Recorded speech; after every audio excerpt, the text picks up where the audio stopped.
और आज हम अकेली बात करेंगे किसकी, कॉन्टिन्यूटी ऑफ द फंक्शन की। सो कॉन्टिन्यूटी क्या मतलब क्या है? कॉन्टिन्यूस का मतलब क्या है कि कोई हर ग्राफ जो कॉन्टिन्यूस हो, जिसमें कोई भी ब्रेकेज ना हो। अगर कोई ग्राफ है वो चल रहा है ऐसे ऐसे ऐसे ऐसे ऐसे ऐसे, तो मतलब इट इज ए कॉन्टिन्यूस। अगर कोई ग्राफ ऐसे जाके ऐसे चला जाए तो वो क्या हो जाएगा, डिसकॉन्टिन्यूस।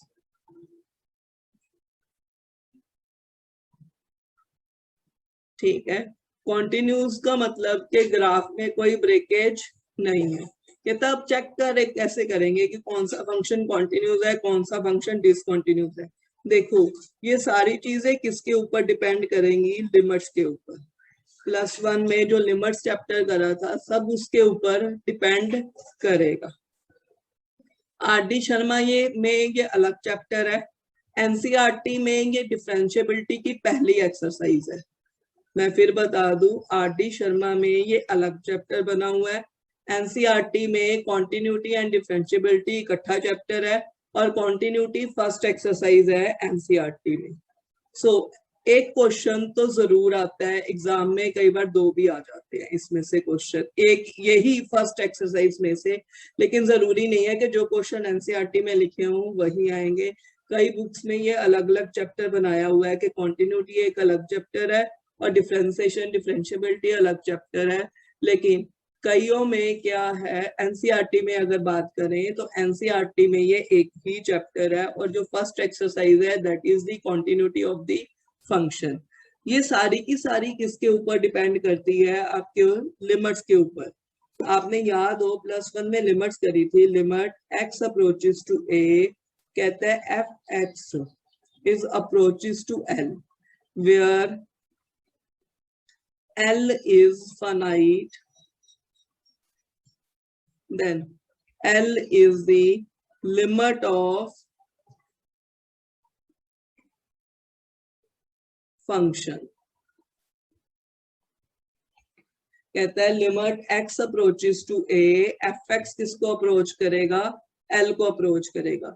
जैसे ही f(x) l को अप्रोच करेगा, और l की वैल्यू क्या होनी चाहिए, फाइनाइट। याद हो इस चीज का मतलब क्या होता था, अप्रोचेस।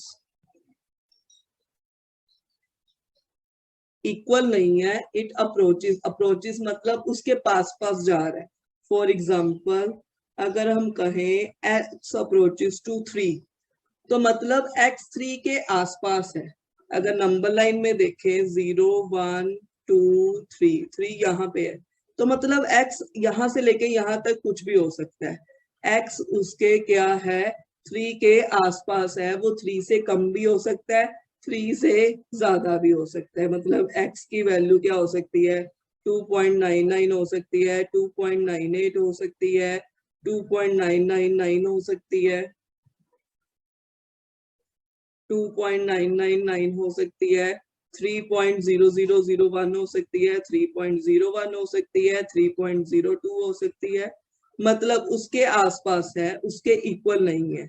अगर 3 से कम है तो वो उसकी लेफ्ट साइड के ऊपर है, अगर 3 से ज्यादा है तो वो राइट साइड के ऊपर है। अगर 3 से कम है तो वो उसकी लेफ्ट साइड के ऊपर है, अगर 3 से ज्यादा है तो वो उसकी राइट साइड के ऊपर है। मतलब 3 से कम है तो मतलब वो लेफ्ट हैंड नेबरहुड है, तो उसके नेबरिंग पॉइंट्स ही ना, तो मतलब वो क्या है, अगर यहाँ पे है तो वो क्या है, लेफ्ट हैंड नेबरहुड है। और अगर वो यहाँ है तो क्या है आपके पास, राइट हैंड नेबरिंग पॉइंट्स है। मतलब 3 से थोड़ी सी ज्यादा है, 3.01 3.02 3.03, तो इट्स अप्रोक्सीमेटली इक्वल टू 3, 3.00001। मतलब बहुत पास पास है 3 के, पर 3 के एग्जैक्टली इक्वल नहीं है। अगर 3 से ज्यादा है तो 3 के इस तरफ है, तो मतलब वो राइट हैंड नेबरहुड है। जैसे हमारे कई लेफ्ट हैंड नेबरहुड होते हैं, अगर कोई घर इस तरफ हो तो वो राइट हैंड है, अगर कोई घर इस तरफ हो तो वो कोई लेफ्ट हैंड है। तो मतलब कोई चीजें हमारी लेफ्ट हैंड होंगी, कोई चीजें हमारी राइट हैंड होगी। अगर मैं 3 हूँ, जो मेरी इस तरफ आएगा वो राइट हैंड नेबरहुड हो जाएगा, और जो इस तरफ आएगा वो लेफ्ट हैंड। मतलब अगर 3 से कम है तो आपका लेफ्ट हैंड नेबरहुड है, अगर 3 से ज्यादा है तो वो आपका राइट हैंड नेबरहुड है।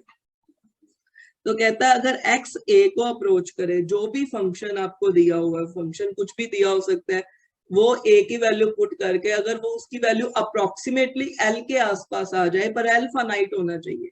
फाइनाइट का मतलब उसकी वैल्यू इन्फिनिटी नहीं जानी चाहिए, l की वैल्यू क्या होनी चाहिए, फाइनाइट होनी चाहिए।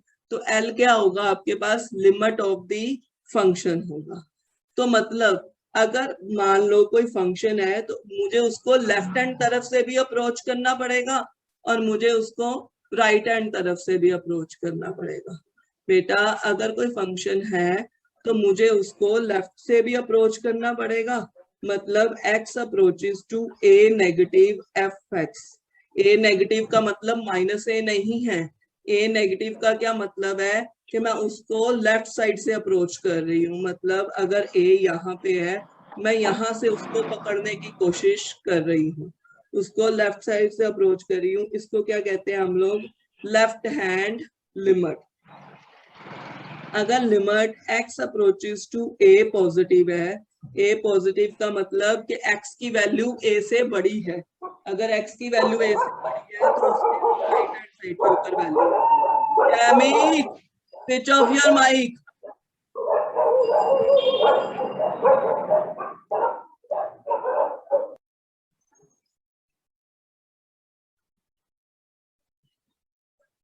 अगर limit x approaches to a positive का मतलब कि x की वैल्यू a से बड़ी है, और इस चीज को क्या कहेंगे हम लोग, राइट हैंड लिमिट कहेंगे। फिर दोबारा मेरी बात सुनो, कहते हैं limit x approaches to a, अगर x a को अप्रोच कर रहा है और एफ एक्स एल को अप्रोच कर रहा है तो l क्या होगा आपके पास, लिमिट ऑफ द फंक्शन होगा। जैसे मैंने एक एग्जांपल दी कि x 3 को अप्रोच कर रहा है, 3 को अप्रोच करने का मतलब है कि x 3 के आसपास है, 3 से थोड़ा सा कम भी हो सकता है, 3 से थोड़ा सा ज्यादा भी हो सकता है। अगर 3 से कम है तो वो उसकी लेफ्ट साइड के ऊपर है, अगर 3 से ज्यादा है तो वो उसकी राइट साइड के ऊपर है। कहता है फिर लिमिट की ऐसी आएगी, कहता है limit x approaches to a negative लिखा होता है। a नेगेटिव का क्या मतलब है कि माइनस a नहीं है, a नेगेटिव का मतलब है कि x जो है a से थोड़ा सा छोटा है।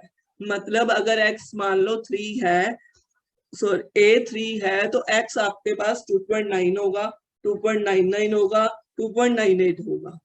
अगर x approaches to a positive है और a 3 है तो मतलब x क्या हो सकता है आपके पास, 3.01 हो सकता है, 3.001 हो सकता है, 3.1 हो सकता है। मतलब थोड़ा सा a से क्या है, बड़ा है। कहते हैं अगर लिमिट निकाले हम लोग, लेफ्ट हैंड लिमिट और राइट हैंड लिमिट, और दोनों लिमिट सेम आ जाए, अगर दोनों लिमिट अप्रोक्सीमेटली सेम आ जाए, मतलब a नेगेटिव के ऊपर भी एफ एक्स की वैल्यू सेम और a पॉजिटिव के ऊपर एफ एक्स की वैल्यू, दोनों की वैल्यू सेम आ जाए, तो हम कहते हैं लिमिट ऑफ द फंक्शन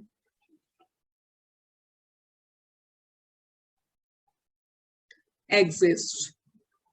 अगर सेम आ जाए तो हम कहते हैं limit of the function exist, क्योंकि अगर लिमिट एग्जिस्ट करेगी तो ही कॉन्टिन्यूटी की बात आएगी, वरना कॉन्टिन्यूटी की बात नहीं आएगी। ये सब चीजें हम लोगों ने +1 में करी थी कि लिमिट एग्जिस्ट करेगा तो फंक्शन का ग्राफ कॉन्टिन्यूस होगा, कॉन्टिन्यूस नहीं होगा। तो कहता कॉन्टिन्यूटी कैसे चेक करेंगे, कहता है जो लिमिट निकली है, limit x approaches to a F X, limit x approaches to a F X, अगर उसी पॉइंट के पुट करें और उसके इक्वल आ जाए, एफ ए के इक्वल आ जाए, तो हम कहेंगे F X is continuous at x equal to a। Continuous कब होगा कि पहले हमें लिमिट निकालनी पड़ेगी, अगर लेफ्ट हैंड राइट हैंड की जरूरत है तो वो निकालनी पड़ेगी, अगर नहीं जरूरत तो नहीं निकालनी पड़ेगी, लेकिन लिमिट तो निकालनी पड़ेगी। Limit x approaches to a F X, अगर उस पॉइंट के ऊपर x को a पुट करें और उस पॉइंट के ऊपर फंक्शन की वैल्यू सेम आ जाए तो हम कहेंगे function is continuous. Otherwise function is discontinuous. अगर इक्वल आ जाए तो कॉन्टिन्यूस होगा, नहीं तो क्या होगा आपके पास, डिसकॉन्टिन्यूस होगा। अगर limit x approaches to a F X F A के इक्वल आ जाए तो फंक्शन कॉन्टिन्यूस होगा, अगर नहीं आए तो फंक्शन डिसकॉन्टिन्यूस होगा। यानी कि कॉन्टिन्यूस कोई बहुत बड़ी बात नहीं है, मेन इशू है कि लिमिट निकालनी। जिस बच्चे को लिमिट निकालनी आती है उसको कॉन्टिन्यूटी सारी आती है। So limit x approaches to a F x निकाला, वो एफ ए के इक्वल आ जाए तो फंक्शन कॉन्टिन्यूस होगा, अगर नहीं आए तो फंक्शन क्या होगा, डिसकॉन्टिन्यूस होगा। कहता है कॉन्टिन्यूटी एक ही टेक्निक से हो सकती है, लेकिन डिसकॉन्टिन्यूटी बड़े तरह से होती है। Types of discontinuity, types of discontinuity.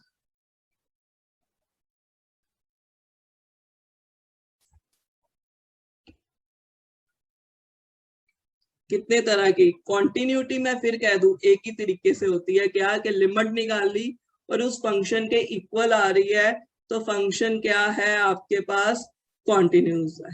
लेकिन डिसकॉन्टिन्यूटी हमारे पास क्या होती है, बहुत तरह से डिसकॉन्टिन्यूस हो सकता है, लेकिन कॉन्टिन्यूटी एक पहली डिसकॉन्टिन्यूटी जिसको हम कहते हैं रिमूवेबल डिसकॉन्टिन्यूटी, जिसको हम रिमूव कर सकते हैं, रिमूवेबल डिसकॉन्टिन्यूटी।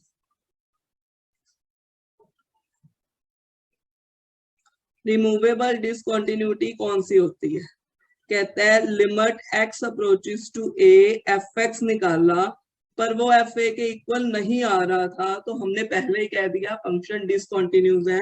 पर ये कौन सी डिसकॉन्टिन्यूटी है, रिमूवेबल डिसकॉन्टिन्यूटी।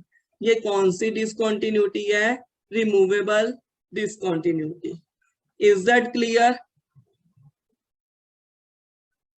कि हम एफ ए फंक्शन को इस तरह से मोल्ड कर दें कि वो सेम आ जाए, हम ये तो दोबारा समझा दो। हम ये डिफेक्ट रिमूव कर सकते हैं। इसलिए इस चीज का नाम क्या है, रिमूवेबल डिसकॉन्टिन्यूटी। फिर सुनो आपके पास, क्योंकि हमारे सिलेबस में लिमिट नहीं है, हमारे सिलेबस में कॉन्टिन्यूटी है, लेकिन कॉन्टिन्यूटी हमें तब तक नहीं आ सकती बेटा जब तक लिमिट नहीं आए। सो आज मैं सारा टॉपिक लिमिट के ऊपर लगाने वाली हूँ, ठीक है अभी। लेकिन पहले थोड़ी कॉन्टिन्यूटी समझ लो, कॉन्टिन्यूटी होती क्या है। कहता है limit x approaches to a F x निकाला, लिमिट निकाली हम लोगों ने और वो एफ ए के इक्वल आ गई, यानी कि जो फंक्शन की a के ऊपर वैल्यू है उसके अगर इक्वल आ जाए तो फंक्शन डिसकॉन्टिन्यूस है, अगर इक्वल ना आए तो अदरवाइज क्या कहेंगे, डिसकॉन्टिन्यूस कहेंगे। कहते हैं कॉन्टिन्यूटी एक ही तरह की होती है और एक ही तरह से कर सकते हैं, कॉन्टिन्यूटी का कोई और वे आउट है ही नहीं है। लेकिन अगर डिसकॉन्टिन्यूस है तो बहुत सारे कारण करके होगा। मैंने शुरू में बोला कि अगर लिमिट एग्जिस्ट ही नहीं करेगी तो कॉन्टिन्यूटी का सवाल ही नहीं उठता, ठीक है, वो भी एक डिसकॉन्टिन्यूटी होगी। अगर आपके पास left hand limit right hand limit के इक्वल ही नहीं आएगी तो फंक्शन कॉन्टिन्यूस कैसे होगा, क्योंकि लिमिट ही एग्जिस्ट नहीं करेगी, तो भी फंक्शन डिसकॉन्टिन्यूस हो जाएगा, ठीक है।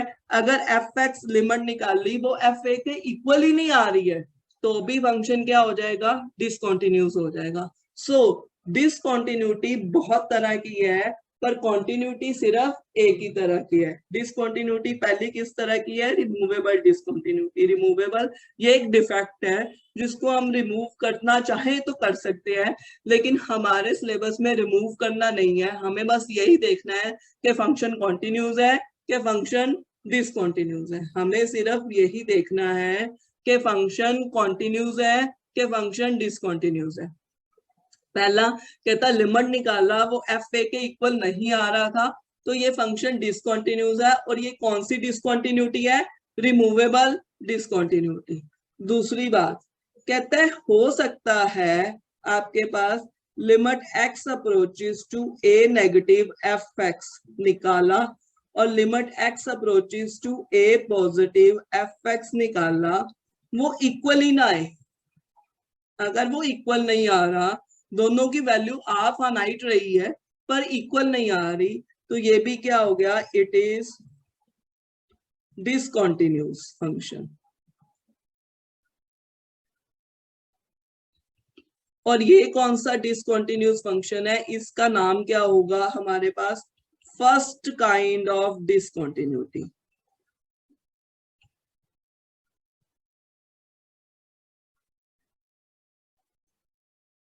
नाम कम पूछते हैं पर आपको पता होना चाहिए। फर्स्ट काइंड ऑफ डिसकंटिन्यूटी, ठीक है। यहाँ कह सकते हैं कई बुक्स में नाम होता है इसका जंप डिसकंटिन्यूटी, जंप लगा, जंप डिसकंटिन्यूटी।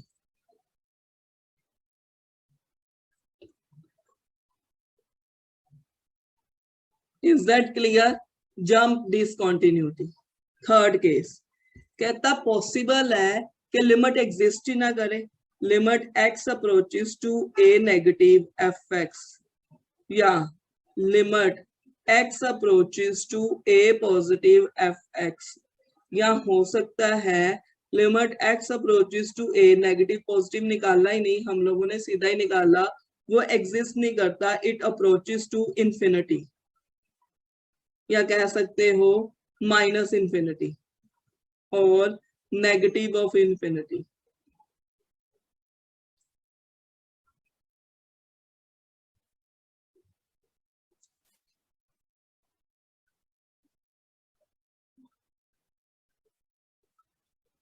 यहाँ वो इंफिनिटी को अप्रोच कर रहा है, मतलब इंफिनिटी और माइनस इंफिनिटी तो कोई नंबर ही नहीं है, ठीक है, हमें पता ही नहीं होता क्या है, तो भी फंक्शन क्या होगा आपके पास, डिसकंटिन्यूस होगा। और इस डिसकंटिन्यूटी को क्या कहते हैं हम लोग, सेकेंड काइंड ऑफ डिसकंटिन्यूटी।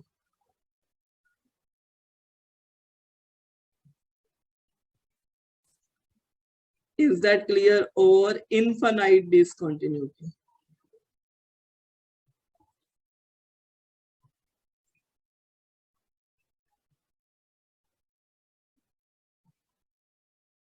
इसको क्या कहेंगे हम लोग, सेकेंड काइंड ऑफ डिसकंटिन्यूटी और इनफाइनाइट डिसकंटिन्यूटी। फिर देखो एक बार क्या हुआ, दोबारा देखो सारा। फंक्शन कहता है कॉन्टिन्यूस कब होता है, जब उसकी ग्राफ में कोई भी ब्रेकेज नहीं होती, और डिसकंटिन्यूस कब होता है, आप बार बार ग्राफ बना के थोड़ा देखेंगे, जब ग्राफ में ब्रेकेज आ जाए तो हर फंक्शन का ग्राफ थोड़ा बना के देखेंगे, और हर फंक्शन का हम ग्राफ बना भी नहीं सकते हैं। तो कहता है इसको फिर चेक कर कैसे करेंगे, कहता है इसको चेक लिमिट के प्रोसीजर से करेंगे। क्या करते हैं हम लोग, लिमिट निकाल लेंगे, लिमिट एक्स अप्रोचेस टू ए, जिस पॉइंट के ऊपर पूछा हुआ है एफ एक्स की वैल्यू है, अगर एल लिमिट निकल आए फाइनाइट तो कहते हैं limit of the function. Approach का मतलब होता है कि उसके अप्रोक्सीमेटली इक्वल है, एग्जैक्टली इक्वल नहीं है, वो उससे कम भी हो सकता है, वो उससे ज्यादा भी हो सकता है। अगर कम है तो वो उसके लेफ्ट साइड के ऊपर है, उसको क्या कहेंगे, लेफ्ट हैंड नेबरहुड। अगर ज्यादा है तो वो उसके राइट साइड के ऊपर है, उसको क्या कहेंगे हम लोग, राइट हैंड नेबरहुड। तो कहता है इसी तरह से हम लोग लेफ्ट हैंड लिमिट और राइट हैंड लिमिट निकालेंगे। लेफ्ट हैंड लिमिट क्या है, limit x approaches to A negative F X निकाल लेंगे, और राइट हैंड लिमिट क्या है, X approaches to A positive F X. A negative का मतलब माइनस ए नहीं है, ए नेगेटिव का मतलब क्या है कि एक्स ए से थोड़ा सा छोटा है, ए पॉजिटिव का मतलब क्या है कि एक्स ए से थोड़ा सा बड़ा है। कहता है अगर left hand limit right hand limit के इक्वल आ गई तो लिमिट एग्जिस्ट करेगी, अगर लिमिट एग्जिस्ट करेगी तो कॉन्टिन्यूटी की बात आएगी। अब कॉन्टिन्यूस कब होगा, कहता है limit x approaches to A F X, अगर एफ ए के इक्वल आ जाए तो फंक्शन कॉन्टिन्यूस होगा, अगर नहीं आए तो फंक्शन डिसकंटिन्यूस होगा। सो कहता है कॉन्टिन्यूटी तो एक ही तरह की है, लेकिन डिसकंटिन्यूस बहुत सारे कारण करके हो सकता है। क्यों? हो सकता है कि इक्वल ना आए तो डिसकंटिन्यूस है, हो सकता है कि लिमिट एग्जिस्ट ही ना करे तो डिसकंटिन्यूस है, हो सकता है कि left hand limit right hand limit के इक्वल, जब लिमिट ही एग्जिस्ट नहीं कर रही है तो फंक्शन कॉन्टिन्यूटी, तो क्वेश्चन ही खत्म हो जाता है हमारा। सो कहता है तीन तरह की डिसकंटिन्यूटी है, कौन से तीन तरह की, रिमूवेबल, ये एक डिफेक्ट है जिसको रिमूव कर सकते हैं हम लोग, बाकी दो डिफेक्ट्स को हम लोग रिमूव नहीं कर सकते, लेकिन हमने इनको नाम दे दिए। कहते हैं अगर लिमिट लेफ्ट हैंड और राइट हैंड लिमिट एग्जिस्ट कर रही है पर इक्वल नहीं आ रहा है तो फंक्शन डिसकंटिन्यूस होगा। और ये किस तरह की डिसकंटिन्यूस होगी, जंप डिसकंटिन्यूटी या फर्स्ट काइंड ऑफ डिसकंटिन्यूटी। अगर आपके पास लेफ्ट हैंड लिमिट और राइट हैंड लिमिट एग्जिस्ट ही नहीं कर रही है, हमने निकाला वो इंफिनिटी या माइनस इंफिनिटी आ रहा है, तो भी फंक्शन डिसकंटिन्यूस होगा। और ये कौन सी डिसकंटिन्यूटी होगी, इसका क्या नाम दे दिया हम लोगों ने, सेकंड काइंड ऑफ डिसकंटिन्यूटी, या infinite discontinuity. Is that clear students? इतना क्लियर है सबको? Siya, Harshpreet, Urjit, Yes, ma'am. Yes, ma'am. जैमित। Yes, ma'am. We continue in the next lecture. Please subscribe my channel to see more videos.